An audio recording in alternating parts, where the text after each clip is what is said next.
Guys, ito yung pangunahing hanap buhay nila dito. Yung mga dry danggit. Ito hindi pa masyado tuyo eh. Bibili tayo ng 200 lang, 900 daw yung kilo. So try natin bumili ng halagang 200.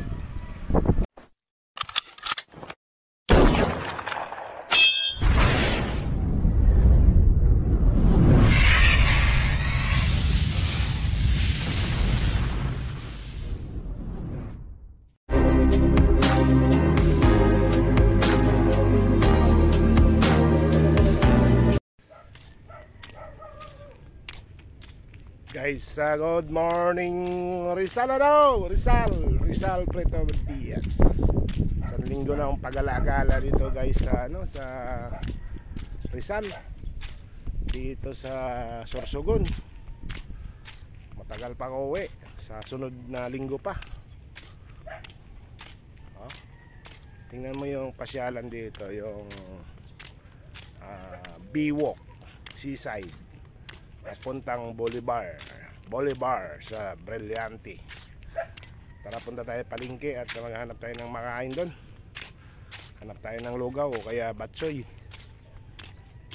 Dito muna tayo at magpapainit-init tayo rito.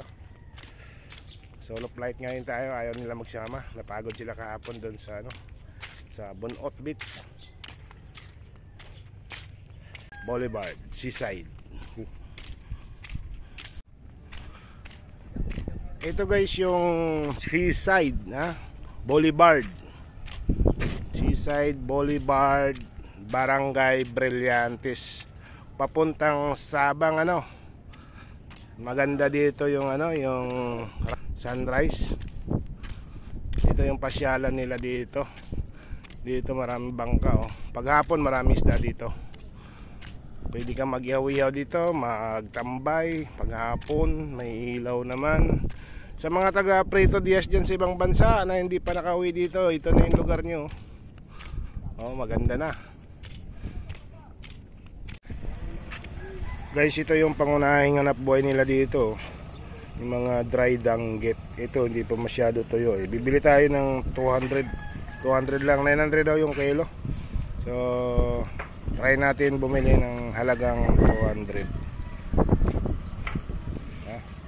Ito yung mga pangunahing dito, hanap buhay ng mga lokal, ang isda rito sa Brillantes.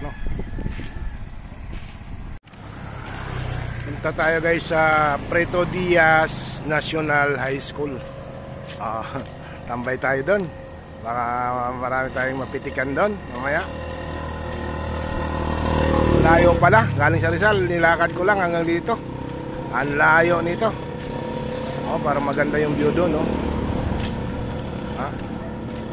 Stroll lang tayo, stroll. Tutingnan lang natin kung anong mayroon dito. At ngayon lang tayo pag-alagala rito eh. Ayan, mamaya tingnan nyo yung mga paligid ng high school. Ayan na yung high school, Ayan. Marami dito estudyante.